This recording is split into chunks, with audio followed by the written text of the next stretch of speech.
Sit with me in the silence for a moment. Quiet the noise around you. Put down whatever is pulling at your attention. Because what I am about to share with you cannot enter a restless mind, only a silent one. There are people in this world who never raise their voice, yet everyone leans in to hear them.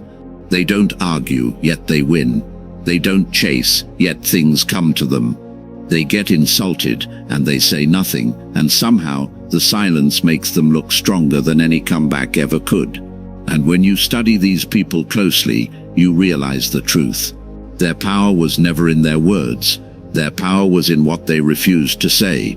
Right now, you probably believe that to be respected you must speak up, explain yourself, prove your point, defend your name. So you talk, you react, you justify. And the more you do it, the less powerful you feel. But what if I told you that your silence, the words you swallow, the reactions you hold back, the explanations you never give, is the most dangerous weapon you own? That the quietest person in the room is very often the one truly in control. In the next several minutes, I'm going to give you 10 Stoic lessons on the power of silence. Lessons drawn from Marcus Aurelius, Seneca, and Epictetus, men who governed empires and mastered themselves. These are not tricks to seem mysterious. They are disciplines that will make you calmer, harder to manipulate, and almost impossible to shake. But I'll warn you now, some of these will be uncomfortable. They will hold up a mirror. Most people will hear them and go right back to talking, reacting, explaining. But if you stay with me until the end, you won't just understand silence, you'll start to wield it. Lesson 1. Silence is control. Master the space between word and reaction. There is a space, it is small, it is silent. Most people never even notice it exists. It is the space between what happens to you and what you do about it. Someone insults you. There is a space. Something goes wrong. There is a space. You feel the heat rise in your chest, and before the words leave your mouth, there is a space. And in that tiny silent gap, your entire dignity is decided. Most people rush through it. They hear the insult and fire back instantly. They feel the anger and let it speak for them. And in that instant, they hand control of themselves to whoever provoked them. Think of an archer drawing a bow. The power is not in the release. The power is in the pause, the stillness, the held breath, the control before the arrow flies. A man who releases the instant he feels tension hits nothing. A man who holds the silence hits the mark every time. Epictetus said, "No man is free who is not master of himself." And you cannot master yourself in noise. You master yourself in the pause. So here is your practice. The next time something provokes you, do not answer with words. Answer with silence first. Count 3 slow breaths before you respond to anything that stings. In those 3 breaths, you are not being weak. You are taking back control. You are choosing your response instead of spitting out a reaction. Because the person who can stay silent for 3 seconds when everyone expects them to explode, that person is not controlled by anyone. And once you own that silence, the second lesson makes you almost impossible to read. Stay with me. Lesson 2. Say less than you think. The shallow puddle and the deep well. Watch how the weakest people speak. They tell you everything. Their plans, their fears, their opinions, their next move, all of it, unprompted. They empty themselves in every conversation and wonder why no one takes them seriously. Now watch the strongest people. They say less, they ask more. They let silence do the work that most people try to do with words. Zeno, the founder of Stoicism, put it perfectly. We have 2 ears and 1 mouth, so we should listen twice as much as we speak. Think of a shallow puddle and a deep well. The puddle is loud, step in it and it splashes everywhere, noisy, reacting to everything. But it is only an inch deep. The well is silent. You drop a stone and wait before you hear it land. That silence is not emptiness. That silence is depth. When you say less than you think, 3 things happen. People lean in because they cannot predict you. You stop giving away information that can be used against you. and you leave room to actually observe the person in front of you. Here is your practice. In your next conversation, hold back one thing you were about to say, one opinion, one detail about yourself, one clever remark. Just let it go unsaid. Notice how it feels to hold that small piece of power. Notice how the other person fills the silence and how much they reveal while you reveal nothing. The one who speaks least often understands the most, and the one who understands the most quietly runs the room. But there is one place silence is hardest of all to keep: when someone attacks you. That's lesson 4, and it's the one that sets you free. First, lesson 3. Lesson 3. Never explain, never justify. The mountain does not argue with the wind.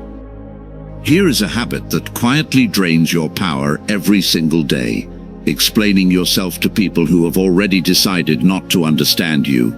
Someone questions your choice, and you rush to justify it. Someone doubts you, and you scramble to defend yourself.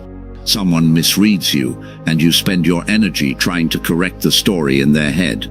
And the more you explain, the smaller you look, because explanation offered to the wrong person sounds like begging for approval. The strong do not do this. The strong let their actions speak and let the confusion of others remain the problem of others. Marcus Aurelius, who ruled the entire Roman world and answered to no one, wrote this to himself: "Waste no more time arguing about what a good man should be. Be one." Read that again. Not argue, not explain, not defend, just be, and let the being speak. Picture a mountain in a storm. The wind screams at it, the rain beats against it, the lightning tries to shame it, and the mountain says nothing. It does not argue with the weather. It does not explain why it stands where it stands. It simply remains, and when the storm exhausts itself, the mountain is still there. That is how you must learn to stand. Not everyone deserves an explanation. Not every accusation deserves a defense. Not every misunderstanding is yours to fix. Here is your practice. The next time you feel that desperate urge to explain yourself to someone who is not really listening, stop. Say one clear sentence, or say nothing at all. Then let it be. Let them think what they think. Your peace is worth more than their understanding. Because the moment you stop explaining yourself to people determined to misjudge you, you take back all the energy you were handing them for free. Now, lesson 4. This is the one that turns insults into dust. Don't leave yet. Lesson 4. Let silence answer disrespect. The stone and the still lake. Someone disrespects you. Every instinct screams, react, defend, put them in their place. And that instinct, that is the trap, because the person who insults you is offering you a gift you must refuse: their chaos. If you react, you accept it. You let their bad moment become your bad moment. You let their words rearrange your face, your voice, your whole state of mind, and now they control you completely. Seneca, who advised emperors and watched men destroy themselves in rage, gave the simplest medicine: the greatest remedy for anger is delay. And Marcus Aurelius added the deeper truth: the best revenge is to be unlike the one who did the injury. Think of throwing a stone into 2 different bodies of water. Throw it into a raging, churning river, and nothing changes. The chaos was already there. But throw a stone into a still, silent lake, and yes, there are ripples, and then the lake returns to perfect stillness, and the stone sinks forgotten to the bottom. Be the still lake. Let the insult make its small ripple, then return to stillness, and let their words sink and disappear. Say nothing. A calm silence in the face of disrespect is louder than any comeback, because it tells everyone watching that you are untouchable. Here is your practice. The next time someone tries to provoke you, do not match their energy. Lower yours, pause, look at them calmly, and either respond with quiet, measured words, or with nothing at all. Let them feel the strange power of a person who cannot be pulled down. No one can insult you without your permission, and silence is you refusing to give it. If you've made it this far, you already think differently than most people ever will. Keep going. because the next lesson is where silence starts building your future. Lesson 5. Work in silence. Guard your plans like seeds. Most people talk their dreams to death. They announce every plan, every goal, every new beginning, and they get a little hit of applause, a little rush of feeling important. And then, strangely, the plan dies. The energy that should have gone into doing the thing was spent talking about it instead. The Stoics understood that power grows in private. Epictetus taught his students, first say to yourself what you would be, and then do what you have to do. Notice, say it to yourself, not to the crowd, to yourself, in silence, and then act. Think of a seed. You do not dig it up every day to show people how it's growing. If you did, it would die. A seed does its most important work underground, in the dark, in silence, and only when it is strong enough does it break the surface and let the world see. By then, it is undeniable. Your goals are seeds. Bury them, let them grow in silence, let people find out what you are building when it is already built. Here is your practice. Take the goal that matters most to you right now, and tell no one, not one person. Instead, take one silent action toward it today. No announcement, no post, no speech, just the work. Let your results make the noise your mouth was tempted to make. The loudest way to prove yourself is to say nothing, and then one day, arrive with something no one saw coming. Halfway there, the next lessons move from the outside world to the war inside your own mind, and this is where you become truly unshakable. Stay with me. Lesson 6. Silence in the storm. Build the citadel inside you. The world will always be loud. There will always be noise coming at you, bad news, other people's panic, demands, pressure, chaos you did not ask for. You cannot silence the storm outside, but you can build a silent room inside yourself that no storm can enter. Marcus Aurelius, a man who led Rome through war, plague, and betrayal, wrote this to himself in the middle of it all: "Nowhere can a man find a more peaceful and untroubled retreat than in his own soul." He did not escape to a quiet villa. He built the quiet inside his own mind and carried it into the storm. Think of the deep ocean. On the surface, the waves are violent, crashing, roaring, throwing everything into chaos.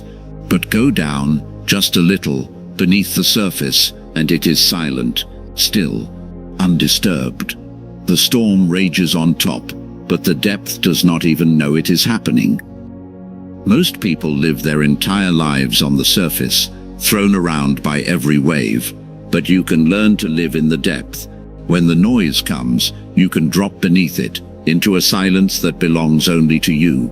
And remember his other words: you have power over your mind, not outside events. Realize this, and you will find strength. Here is your practice. The next time everything around you feels loud and chaotic, close your eyes for 10 seconds. Take one slow breath and say to yourself, "The storm is outside, it is not inside me." Find the silent room. Return to the depth. Then open your eyes and act from that stillness instead of from the chaos. The person who carries silence inside them is never truly at the mercy of the world outside them. Don't leave yet. The next lesson is a quiet superpower almost no one develops. It's the reason some people seem to understand everything. Lesson 7. The discipline of listening. Look beneath the surface. Silence is not just about holding your words. It is about opening your eyes. Because while everyone else is busy talking, waiting for their turn to speak, the silent person is doing something far more powerful.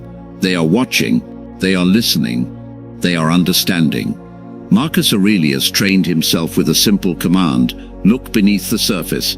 Let not the special quality or worth of anything escape you. Most people react to the surface, the loud words, the first impression, the obvious. The Stoic goes quiet and looks underneath, where the truth actually lives. Think of a cup already full of water. You cannot pour anything new into it. It overflows and learns nothing. But an empty cup receives everything. A mind full of its own noise learns nothing new about anyone. A silent mind is an empty cup. It takes in what others miss. And think of a still pond. When its surface is churning, it reflects nothing but distortion. When it goes silent and still, it reflects the world perfectly, every detail, clear and true. Your understanding of people works the same way. In noise, you see distortion. In silence, you see clearly. Here is your practice. In your next conversation, decide in advance to listen more than you speak. Don't just wait for your turn, actually watch. Notice what the person avoids saying. Notice the gap between their words and their eyes. Ask one more question instead of giving one more opinion. You will be amazed how much people reveal to someone who is simply, genuinely silent enough to notice. Knowledge comes to the quiet, and knowledge quietly held is power. Now we go to the hardest silence of all, being alone with yourself. This is lesson 8, and it separates the strong from everyone else. Lesson 8. Sit alone in silence. Face the one person you've been avoiding. Ask yourself something honestly. When was the last time you sat completely alone? No phone, no music, no screen, no voice, just you and your own mind. For most people, the answer is they can't remember. Because the moment silence appears, they reach for something to fill it. And here is the uncomfortable truth. It is not silence they are afraid of. It is what silence forces them to hear. Their own thoughts, their fears, the things they have been running from. So they drown it out. And what they refuse to face in the silence quietly runs their whole life. Seneca gave the cure in 4 words. Retire into yourself as much as you can. Not into your phone, not into noise, into yourself. Think of a lake at night. All day the wind disturbs its surface, and you see nothing in it. But when night comes and the wind dies, and the water goes perfectly still, suddenly the entire sky appears on its surface, every star reflected in the silence. The stars were always there. You just needed the stillness to see them. Your own clarity is like that. The answers you keep searching for in noise are already inside you. You just have never been silent long enough to see them reflected. Here is your practice. Once a day, sit in complete silence for just 10 minutes. No phone, no music, nothing. Let the restlessness come, and don't obey it. Just watch your thoughts pass like clouds, without chasing them. At first it will feel unbearable. Soon it will feel like the most powerful part of your day. Because the person who can sit peacefully alone with their own mind can never be lonely, never be desperate, and never be controlled by their need for distraction. 2 lessons left, and these last 2 are what turn everything you've learned into unshakable strength. Stay with me to the end. Lesson 9. Emotional silence. Stop performing your feelings for approval. There is a kind of noise that has nothing to do with your mouth. It is the noise of a person who needs everyone to see how they feel. They perform their happiness for an audience. They broadcast their pain for sympathy. They display their success for applause. And underneath all of it is one quiet, desperate question. Please tell me I matter. Marcus Aurelius saw straight through this in himself and in everyone around him. He wrote, "It never ceases to amaze me. We all love ourselves more than other people, but care more about their opinion than our own. Sit with that. You carry your worth to strangers and beg them to approve it, when it was yours to decide all along." Think of a tree deep in the forest. It does not grow for applause. No one is watching it reach toward the light. It does not check whether anyone noticed its new leaves. It simply grows, silently, fully, whether seen or not. And it becomes magnificent precisely because it never needed an audience to do it. That is emotional silence, not coldness, depth. You still feel everything. You simply stop performing it for approval. You stop needing the world to witness your every emotion before it feels real to you. Here is your practice. The next time you do something good, resist the urge to announce it. The next time you feel proud, let it be enough that you know. The next time you're tempted to display your feelings just to be seen, hold it quietly instead, and notice that it loses none of its truth. When your sense of worth stops depending on other people's reactions, you become free in a way most people never taste. Praise can no longer inflate you. Criticism can no longer destroy you. You answer to a quieter, steadier judge, yourself. And that brings us to the final lesson, the one that ties all of this together and makes you genuinely untouchable. Here it is. Lesson 10. The loudest presence is silent. Become the one who cannot be moved. You have heard people who fill every room with noise, and yet you forget them the moment they leave. And you have met the rare person who barely speaks, and yet their presence stays with you for years. Have you ever wondered why? It is because true power does not announce itself. It does not need to. The strongest presence in any room is almost always the quietest, the calm one, the still one, the one who watches and chooses and cannot be rattled.